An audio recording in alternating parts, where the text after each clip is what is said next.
First up is The Doomsters by Russ MacDonald, which is the first crime book that I've ever really liked, or the first crime book that I've liked since I read Dashiell Hammett's The Maltese Falcon when I was between 8th and 9th grade during the summer break. It's been a long time, and this was per the goading of my friend Sean of SFUltra, the great Sean.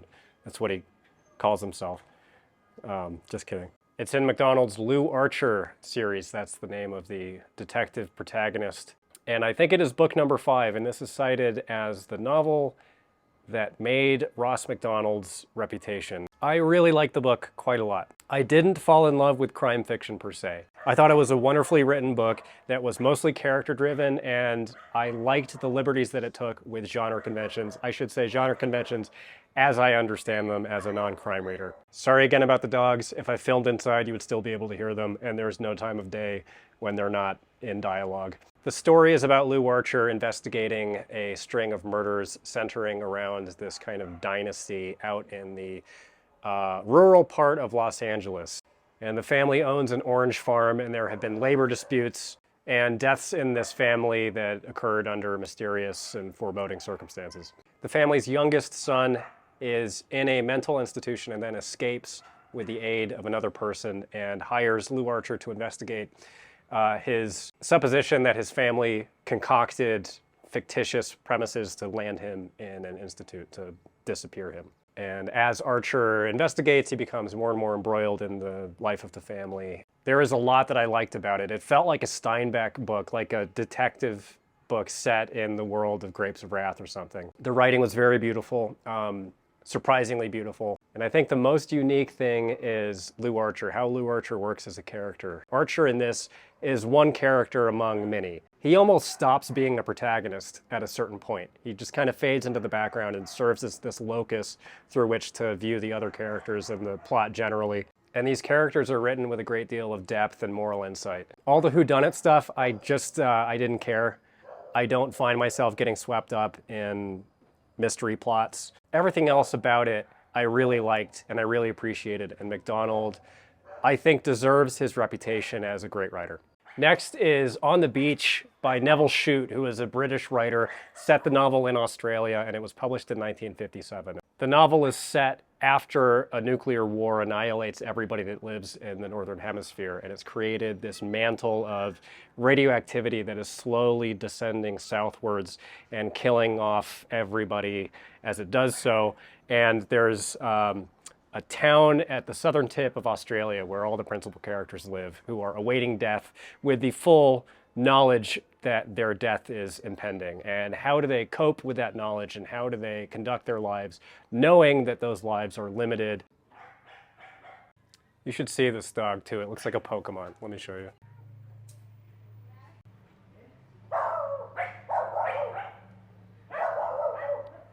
It's kind of hard to be that mad. On the Beach is considered part of the science fiction canon, and it's on a lot of top science fiction lists, and people still really like it and love it. Like it, love it, gotta have it. I didn't like it very much, and it didn't read as a science fiction novel. It reads as something that is peripheral to science fiction, that borrows elements of science fiction, but at its heart is something else.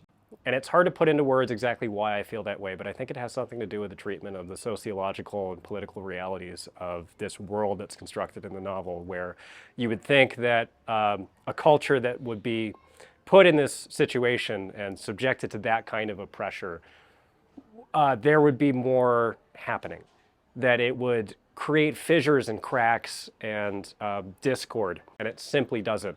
Even in the face of complete annihilation, this culture just continues on its track, completely uninterrupted, and people's faith in the system never is questioned.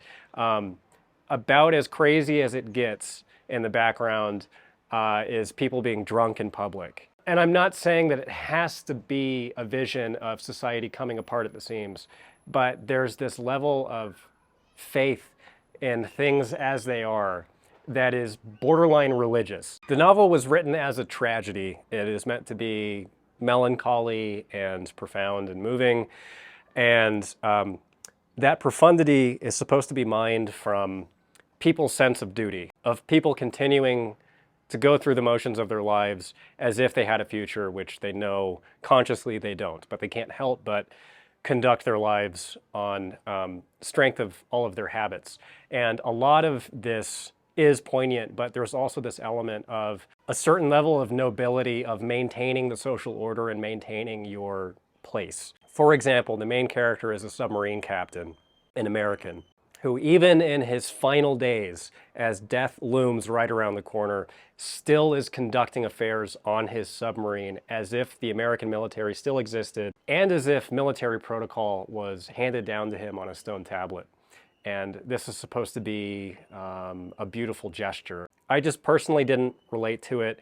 There was a certain resonance with some of the characters, and it does have that feeling of melancholy, but ultimately I thought it was a little bit too conservative, and it has this kind of anodyne 1950s blandness that suffused it and just made it uninteresting to me. And finally, We Who Are About To by Joanna Russ is one of the best books I've ever read. It's going to be pretty tough to put into a nutshell why I think that. I recorded a long form video that lives on my Patreon. It's $5. You get long form videos about every single book that I read. I'm really proud of it. I think there's about 3 hours worth of content that's up. The nutshell, the shaky, rough nutshell is it's about a woman who is on a spaceship, and the spaceship crashes on an alien world. There's a contingent of, I think, 8 people, including the protagonist, who land, and they have some supplies that should last them about 6 months. They have a shoddy temporary structure that they can erect for shelter. And everybody except the protagonist goes about beginning to try to repopulate the human race on this alien planet and make plans for a future where they will be able to eke out some kind of a life. And this protagonist sees very quickly and immediately that this is just logistically impossible and that they are all doomed to death, and that the rational thing to do is to sacrifice their own lives voluntarily. And she campaigns to try to get them to see this, and she's met with violent hostility. And things deteriorate from there. Her position in this tribe plummets, and she finds herself vulnerable to every evil impulse that the community has. It is completely bleak. I think it is truly the bleakest science fiction novel that I've ever read, more than The Genocides, more than Farewell Earth's Bliss. And it has a very different operational thesis at its heart than any other science fiction novel that I've read. The basic thesis, in my interpretation, is that the thing that drives society to perpetuate itself is fundamentally psychotic and violent. Everybody but her is pursuing this delusional sort of manifest destiny impulse to divide and conquer and populate and colonize. And there are flashbacks to her past as a communist radical.